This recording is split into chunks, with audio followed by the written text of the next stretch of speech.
Ano ba talaga, kuya? Impeach mo o hindi impeach? Ang labo nyo. Sabi nga ni BBM, huwag na ipa-impeach yan si VP Sara kasi wala ng time. At saka para ano, di ba? Para kakwe, di ba? Kasi i-impeach may gustong mag-impeach sa kanya. Kasi baka nga naman tumakbo yan presidente.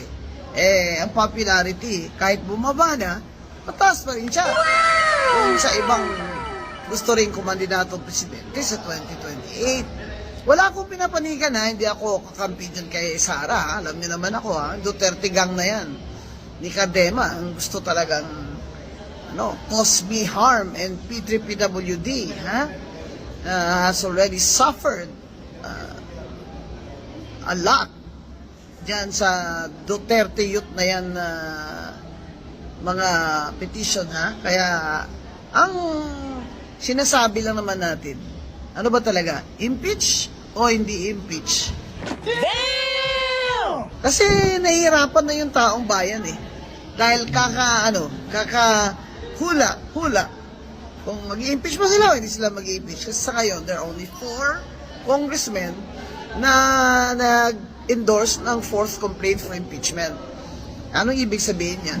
Kasi pag isang congressman lang mag-endorse, tuloy sa committee ang paglilitis, kumbaga, sa impeachment. Pero kailangan para dumiretso na sa Senate para mabilis ay 1/3 ng buong House of Representatives plus 1 dapat ang mag-endorse. Sa ngayon, dahil sa rally ng Iglesia ni Cristo na 1.7 million plus sa Maynila pa lang, ay parang natako na yata mga congressman.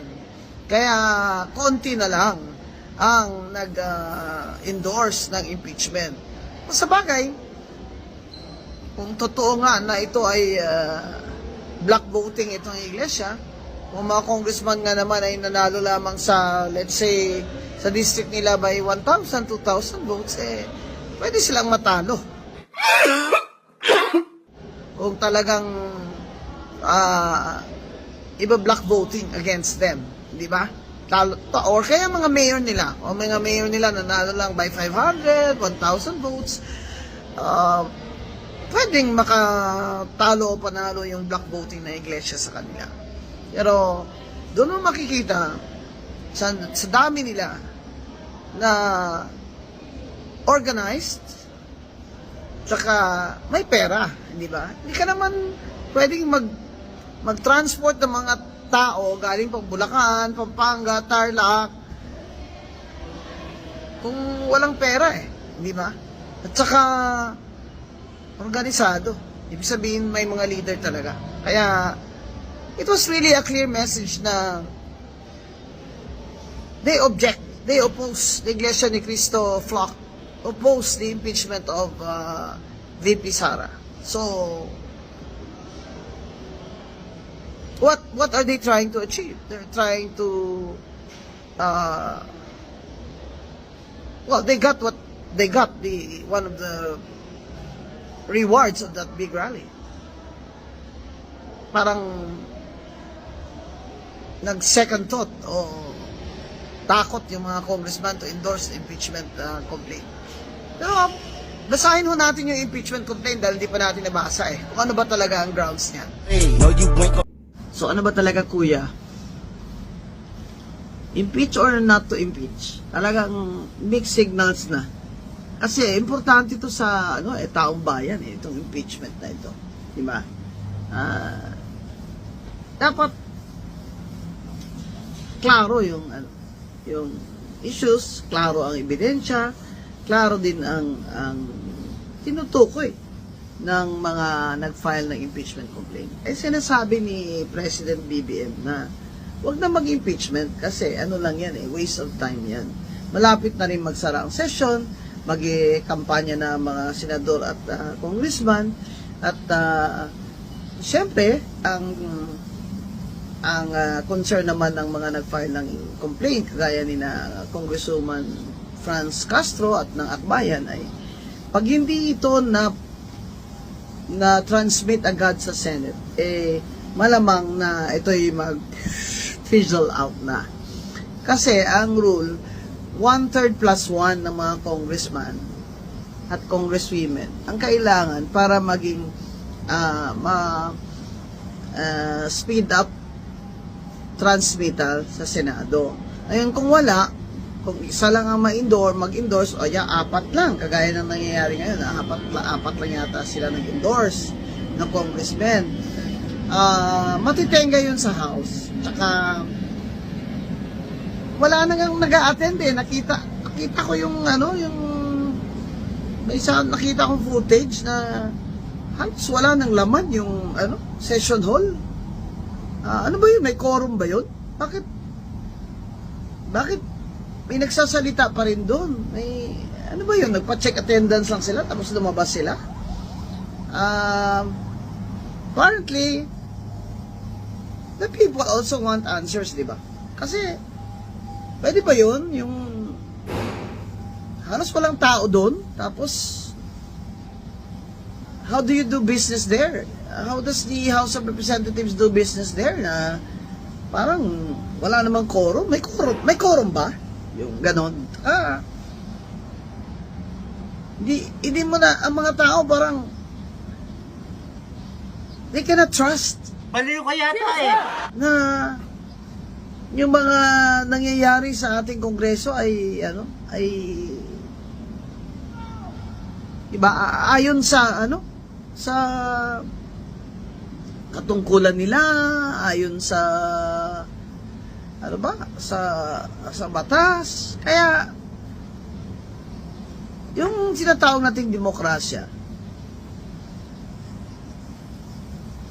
malaki ang nakasalalay doon sa quality ng ating mga congressman at congresswomen at senador. Kaya yung pagpili po, seryosohin naman natin. Wag naman po yung mga artista dyan, lalo na yung mga laos, yung mga komedyante, na hindi po yan ang training nila. Hindi po yan ang bagay sa kanila. Huwag na po ninyo iboto yung mga yan. Yung mga ilang paulit-ulit na artista na wala namang performance. Ano ba yun? Sumakay lang sa kabayo, hero na. Sini lang po yun. Hindi po yung totoong buhay at hindi po yung dapat ang mga leader na binoboto natin. Dahil yung pong Senado, yun pong humahawak at nagpapasya ng ating mga treaty with other countries. Can you imagine that?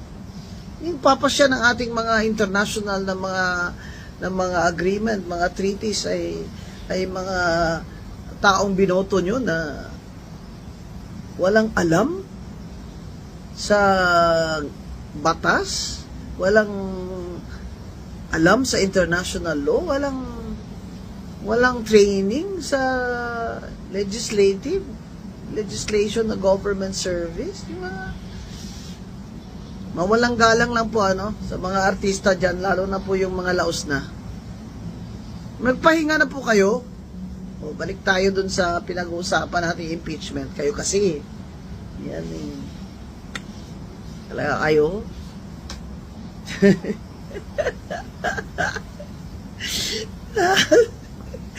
Aga-aga nga napipiko na yung lola nyo. Matras na nga kayo. Kakaya kayo. No. Kayo dyan, balik tayo sa impeachment. Ano ba kuya? Impeach or not to impeach? Kaya, nagkakagulo Dahil, impeach, ayun, rally ang Iglesia ni Cristo. Show of force yun. Bay, kung congressman ka nga naman, na inanalo ka lang doon by 500, 300 votes sa distrito mo, nirallyhan ka ng ganyan na iglesia, bay, matakot ka nga. Oo, kita mo. Wala nga 10 nag-endorse dyan sa fourth complaint. Oo. O ngayon, ano na mangyayari ngayon? Rally na naman sa 25, may rally ang, hindi ito mga iglesia at hindi ito pro Duterte. Pero sa January 31, ito yung anti-corruption tsaka nakafocus sa budget na rally. Ito yung malaking rally talaga. Sa January 31 sa EDSA Shrine, alas 3 ng hapon hanggang alas 7 ng gabi.